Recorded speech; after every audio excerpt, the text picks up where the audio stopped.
Hi there, I'm Amy, and in this video, I'll show you how to open your ButterflyMX doors and gates using a pin. Pins are a great backup option if you ever don't have your phone or keys. I'll walk you through how to find your pin, customize it, and use it to unlock your ButterflyMX-equipped doors and gates.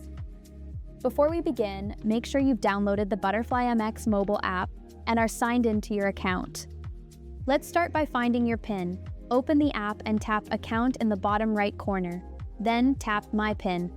Here, you'll see your hidden pin. Tap the eye icon to reveal it. If you want to change your pin, just tap Manage Pin. You can either create a custom pin or generate a random one. Now let's go over how to use your pin. When you arrive at the video intercom, tap the door pin icon on the screen.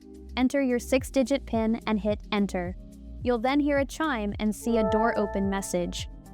You can also enter your 6-digit PIN, followed by the pound sign, directly into any ButterflyMX keypad to unlock the door.